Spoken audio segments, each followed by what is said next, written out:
Well, hello there, and welcome to this week's broadcast. I am LaFollette, and if you're new here, I am a surface pattern designer and an online educator. And I'm excited to be here this week to talk to you about 3 mindset hacks that will help you as you get started in surface design. Now, before I even jump into those 3 mindset hacks, let's talk for a second about what surface design is. I know that many of you have joined me just in the last couple of weeks, and so I just thought we should start with a definition. Surface design is any piece of artwork. It could be an illustration, it could be some hand lettering, it could be actually a pattern that you put on fabric or on another surface. It could be a hard surface like an iPhone case or any type of paper product that makes it more beautiful and also more functional. So now that you've actually heard the term surface design, that probably makes a lot of sense, right? It is any beautiful design that goes on any surface and makes it more beautiful. If you look around you right now, you'll probably see a half a dozen things that have a pattern or an illustration or some type of artwork on them. For example, I'm wearing a dress that has a pattern on it. You might be standing on a carpet that has a pattern on it. You might have wrapped a gift this week that had beautiful wrapping paper. That's a surface design on the wrapping paper. So you get the idea, they're everywhere. And now that you know the term, the official term, you will probably see patterns in your sleep. So now let's talk about these 3 mindset hacks and why I think they're very important as you get started in surface design and even longer term in your surface design journey. There are 3 of them, and the first one that I always start with is the fact you need to embrace the tech. And what I mean by that is that we, as designers, will do a lot of our work by hand. We might do watercolor work or acrylic work, or we might just do a lot of sketching with pen or paper or pencils, and it's totally fine. Many designers still do a lot of their work by hand. But at some point, they need to bring it into a computer program, and most surface designers use Adobe Illustrator because that is the file format that companies are going to require if you actually want to sell your work. And the reason that is, a lot of people say, well, why is that? So let me explain why that is. The reason that's the case is because Adobe Illustrator turns your artwork, and I actually teach you how to do this, and I'm going to tell you about a free mini course that I have coming up that you're welcome to sign up for. But Adobe Illustrator will turn your artwork into what's called vectors.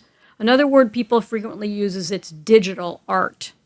And it essentially turns your artwork into anchor points and lines that connect with one another. And so if you increase or decrease the size of your artwork, it still stays absolutely in focus, pristine, crystal clear. Now, on the flip side, if you don't use a program like Adobe Illustrator, your artwork could be more like a photograph, where if you blow up a photograph, it's going to get all blurry and out of focus. And that will not be a file that companies will accept because they want to ensure that the quality is totally crisp, totally clear, totally in focus. So that's the first mindset hack. And the reason I call it kind of a mindset hack is we can be fearful of technology. We can think we're too old to learn new technology or that it's just going to not be worth it. But it is totally worth it. And I learned it in my late 50s. And so if I can learn it, you can too. Now, mindset hack number 2 is it's important to keep things simple at the beginning, especially as you are actually learning the overall process of taking a design and turning it into either an illustration or a repeating pattern to use on a product. I really highly encourage you to focus much less on the artwork and much more on the process and the step-by-step process you need to follow to be successful. And this is the way I kind of like to think about it. I like to think about it as this step where you're working with a computer and a computer is going to really like you a lot if you follow the steps in order as I teach them and as I'll show you in my mini course. And don't skip any steps. Don't do them out of order. Don't add any steps. Follow them exactly as outlined until you see that it works. So you are gaining the confidence that, yep, this process totally works. And then you want to repeat it as over and over again until you've pretty much memorized it. So the technology part of what you're doing moves to the back and is just like, it's almost like another paintbrush or another pen. And it's a tool in your toolkit, but then you can focus 100% on your actual artwork and your designs and the beautiful creations that you're making. So that's mindset number 2. Now, mindset number 3 is to enjoy the journey. It seems that more and more these days we're in a hurry. We feel like it's a race. We have to get there really, really quickly. And on this particular creative journey, I highly recommend that you take your time, that you enjoy every step in the process, especially when you're practicing your initial designs, because they may end up being some of your all-time favorites. Even in 5 years when you look back at them, they may be your favorites still. And enjoying the journey is so important because each step along the way has incredible value. And if you don't rush through it, you're going to absorb more, you're going to retain more, and it's just going to be a whole lot more fun. So I highly encourage you to enjoy the journey and don't feel like this is a race. I know learning something new can sometimes give a heightened sense of both comparing yourself to others and feeling like you have to stay on track. But each journey is unique. Your journey is unique. You are unique. And what you're going to create at the end of the day is also unique. And so take your time, lean into that, and enjoy the journey. Now, one last thing, this isn't really a hack, but what I like to do is I like to give you, in closing, this analogy about riding a bike and learning how to ride a bike. And the reason that I use it is because when you learned how to ride a bike, there were multiple steps in that process. But you were willing to learn each one of those steps and to go through each one of those steps and even to stay in each one of those steps until you were ready for the next one. Because you wanted the goal of the freedom it was going to give you at the end, right? You knew in your mind's eye that you were going to be able to get on that bike and go visit with your friends and have an amazing amount of freedom that you didn't have when you couldn't ride a bike. You could stay out later, you could come home by yourself because you had the freedom that this bike allowed you. So learning how to be a surface pattern designer is very similar. You didn't start by just getting on a bike and riding into the sunset. You actually were on a tricycle, or maybe you were even on a fire truck or a fire engine as a really little kid, and then you moved on to a tricycle.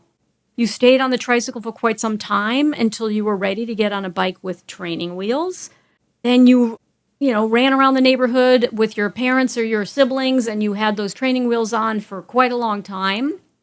And then even when they came off, you had to practice with someone running alongside you before you had gained your balance and you were ready to let them let you go. And see, you might fall down, you'd pick yourself up, you'd give it a try again and again and again until you were able to accomplish riding on your own. So it's very similar in the surface design world where you need to conquer the technology, which is Adobe Illustrator, and I promise I will help you every step along the way. Then you need to remind yourself to keep things simple, that you're not on that bike right away, you're in these interim stages. And then finally, you will be able to persevere and get to your end goal if you continue to move step by step by step through the process. And please enjoy it along the way. So if you enjoyed this broadcast, please don't forget to hit the subscribe button and the little bell that will remind you when I have a broadcast again.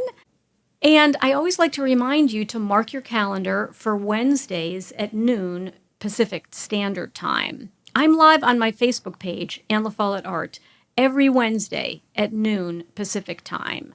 And I always talk about this week's broadcast, and I'm there to answer your questions. So please mark your calendar and join us this week. Again, that's Wednesday at noon Pacific Standard Time on my Facebook page, LaFollette Art. Super easy to find. Just go onto Facebook and put LaFollette Art up in the search bar, and I hope to see you there.